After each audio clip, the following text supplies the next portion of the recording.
Does everyone have their alcohol I do. and or drugs? Yes. Philadelphia police are looking for Joseph William Coyle. My ass would be in Yemen. Pittsburgh. I'm going to be in the shore. Well, I could go to Camden and nobody would expect it.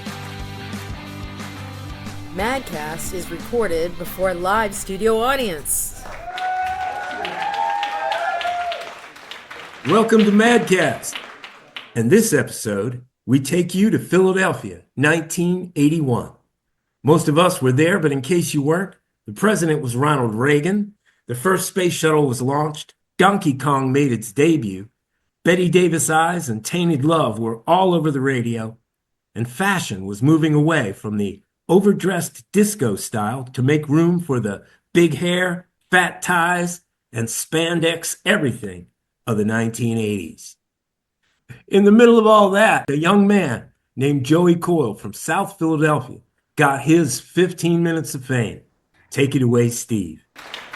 On February 26, 1981, Joey Coyle, an unemployed longshoreman, a second-generation Irish-American, and a lifelong resident of South Philly, is coming down from a meth binge. It's his birthday, and he spent the previous evening celebrating. About 3 o'clock in the afternoon, Joey tells his two best friends, John and Jed. They sound like fake names. No, wait a minute. No, I know for a fact all the hookers in town said he was small. That's why they called him Little John. So Joey climbs in the front passenger seat of John's 72 Chevy Malibu. Little John. The color, mostly maroon. It has a blue front fender and a peeling fake leather roof, and of course, the required coat hanger antenna. Who didn't have one of them? It's what your pop would call a bucket of bolts, a real Uncle Larry vehicle. Easy to spot and hard to forget, a fact that will become important later. Seriously, who didn't have a car like that back then? I had a car that was literally painted with regular, like, store paint that you paint on your wall, silver. They called it the beer can. I gave you that car. I had a car. Every time you made a right turn, the driver's door would pop open and I would reach over without even thinking and shut the door and scare the crap out of everybody else who was in the car. That was the 8-track days, wasn't it? With the matchback stuff underneath of it. Yeah. So it wouldn't skip. That paint can car, I abandoned that in Philadelphia when I moved to Florida and learned, like, you guys rode that for beer runs for like 2 years. It was the beer can. The beer can. Steven, you had a car that had Motley Crue painted on the roof of it? No, my car had Eddie from Iron Maiden. Oh, okay. Eddie from Iron Maiden. Is it true that it caught fire and you went to a gas station to try and get help, and the guy at the gas station saw your car, saw the smoke, and he ran? He gave me a fire extinguisher first. He goes, "You brought your car here, you put it out." And then he ran. I never knew how to use a fire extinguisher, but I figured it out. I parked it right next to the pumps. I mean, that was pretty stupid. Nice move. The area Joey and his two numbnut friends are traveling, Swanson Avenue in South Philly, is mostly devoid of life. It's an industrial strip with the dockyards on one side, I-95 on the other. No homes, restaurants, or stores. Just a few scattered homeless looking for aluminum cans on the side of the road. The only sign of civilization is a Perolator armored car depot.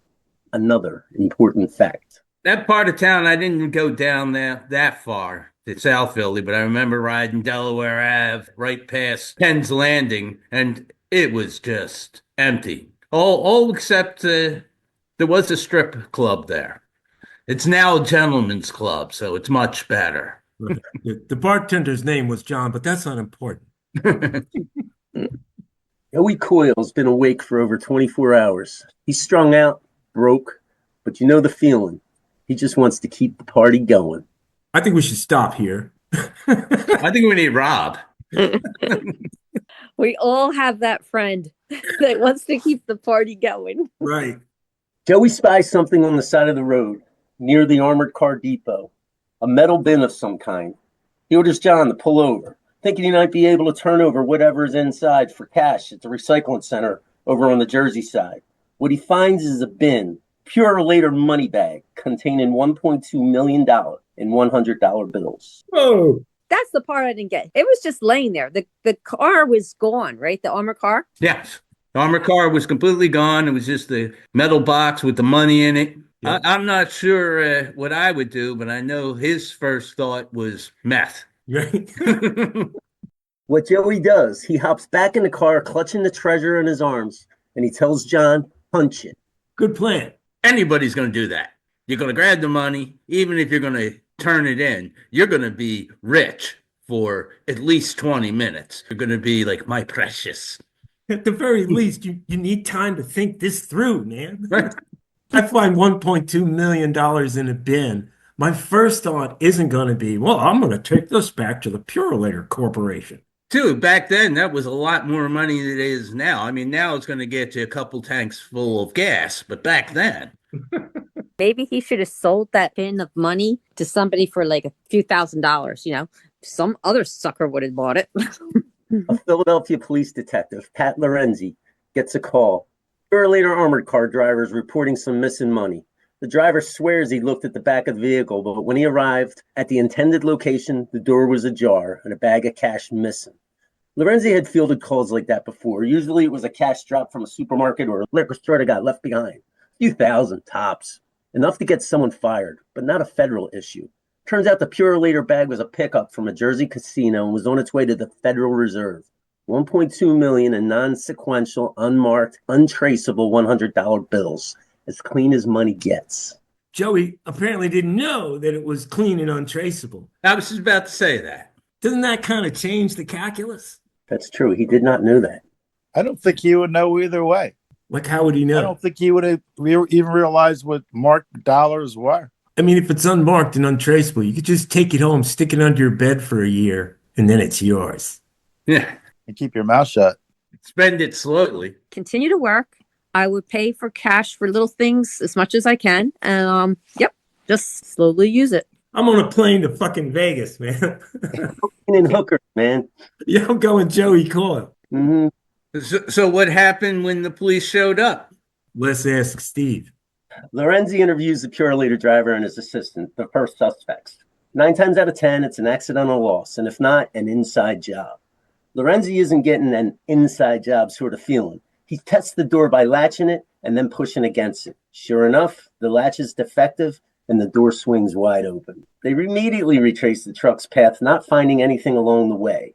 When they get back to the Purolator depot, they find the metal bin that had once held the money on the ground by a speed bump in the parking lot.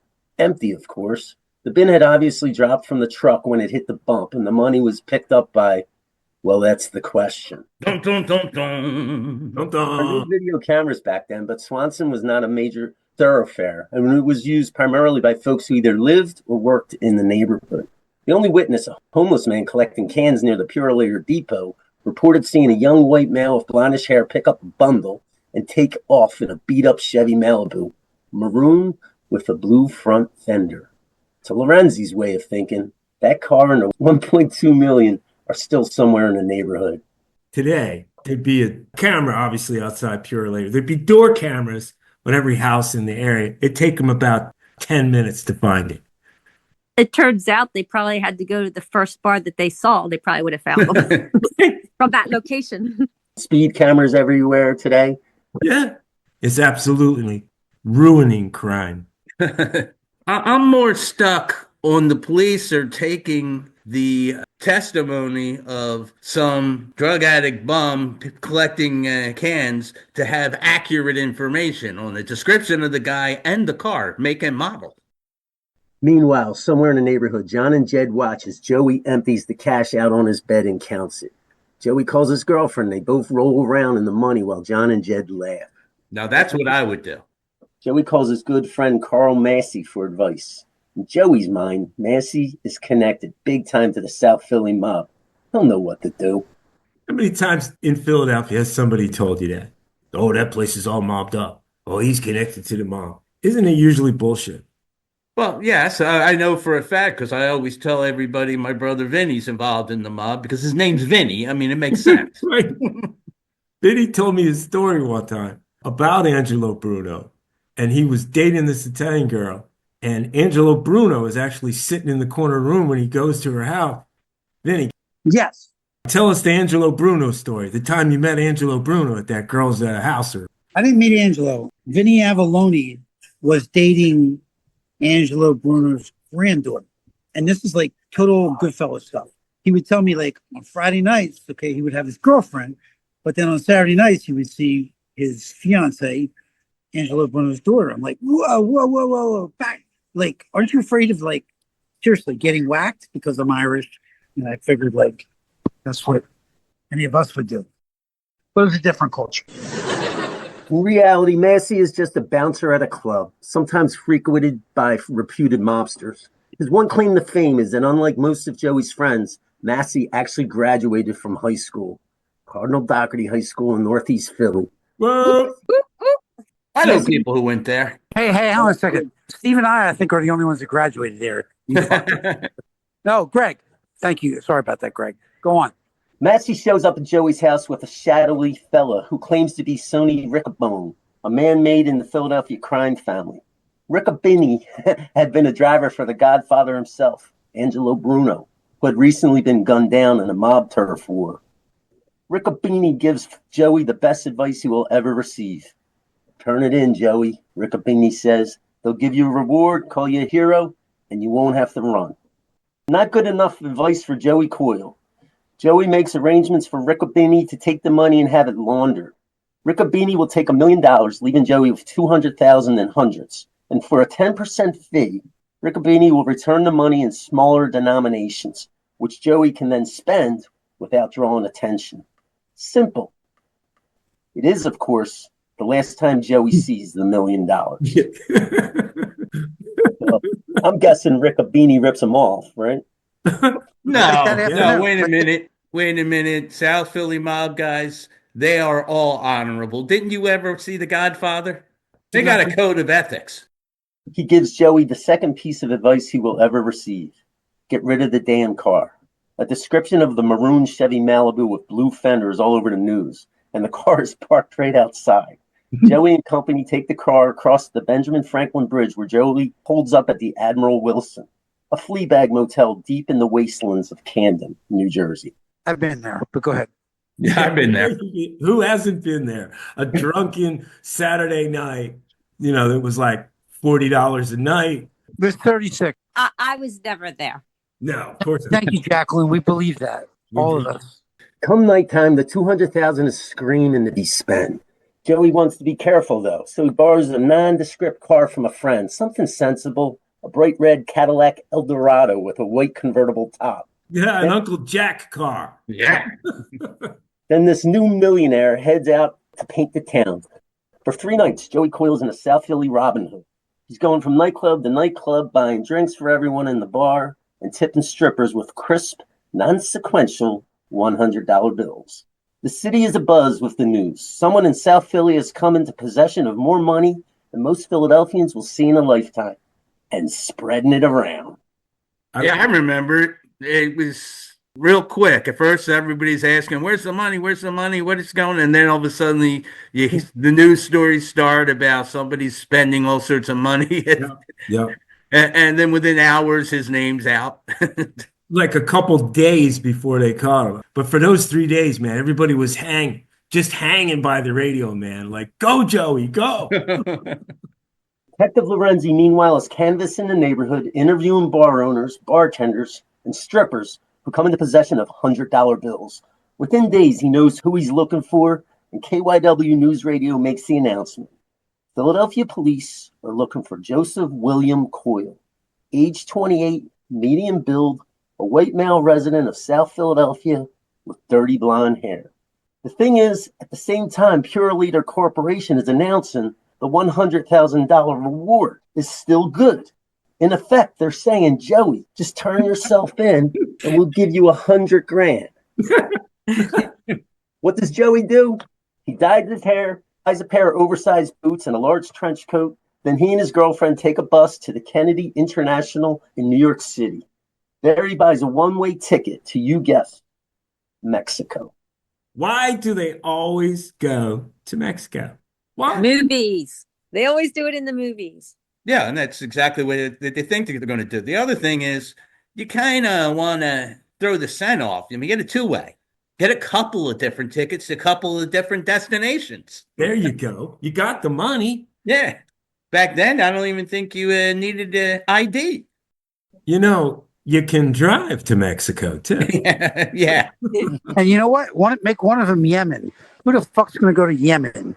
Okay, my ass would be in Yemen. 4 days after finding $1.2 million in South Philadelphia, that's as far as Joey gets, Kennedy Airport. He's got only $100,000 left, stuffed in his coat and boots. He's exhausted, frightened, and just wants the nightmare to end, which it does. Federal agents instruct the airlines to red flag anyone buying a one-way ticket with cash. When Joey pays not only with cash, but with $100 bills, and then asks for a one-way to Mexico, well, the federal geniuses figure they have their man. When Joey enters the boarding line, they draw their weapons and yell, "Joseph William Coyle, hit the ground." "Run, Joey," screams his girlfriend. Joey turns to her and says, "To where?" So, Steve, Yo. was there any aftermath? Joey Coyle was charged with theft, conspiracy, receiving stolen property, maximum sentence of 7 years. At trial, his lawyer argued temporary insanity. Essentially, that finding the money had made him temporarily insane, and he was not responsible for his actions. On March 5th, 1982, a South Philly jury found Joey Coyle not guilty for that exact reason. He was found not guilty of this shit. Yeah. Because it was a South Philly jury. That probably made sense to them. Well, half of them probably got $100 bills from him. True. People are kind of rooting for him. Not guilty. Was that good enough for Joey Coyle? No, it wasn't. Not good enough for Joey Coyle. After being acquitted, Coyle filed a lawsuit against Purelator, claiming that the company's negligence, not properly securing the money, caused him to go insane, had resulted in his arrest, and caused him severe emotional distress. It did. Goddamn right. Goddamn right. Was that his own thinking? Like, did he decide to? Like, No, there's people. But yeah, go did on. somebody coerce him into Of like? course, of course, yes. He had a lawyer. Yeah, and Elvis Presley had a manager. This lawsuit asks for only $20,000 in damages. That's how you know it's bullshit right there. That's settlement money. That's like saying, just give me $20K and I'll go away. Right. A Philly judge dismissed the case, ruling that Coyle's mental injuries were caused by his own weak character, and reportedly telling him, "Now get out of here, Joey." In 1993, Walt Disney Studios released the film Money for Nothing, a watered-down Disney version starring John Cusack and James Gandolfini. Coyle was reportedly paid $70,000 for the rights to the story, the only money he ever got to keep from the whole affair. Consistent with his generous character, Joey distributed the money equally among bartenders, meth dealers, and strippers. God. Let me ask any of you, where would you go? Well, since I live in Phoenixville, I could go to Camden and nobody would expect it. That's right. We got one answer. Steve, where would you go? Pittsburgh. We're all looking for you in fucking Pittsburgh. Where you go, Mike? I'm going to go to the Azores. I'm going to be in the shore. Disneyland. You're gonna find my ass in Yemen, okay? They'll never look for you there. But they will find Jackie at the shore. Like the cops are really going to go, "You think she'd go down the shore?" Somebody's going to go, "Nah." Yeah, we're going to make millions.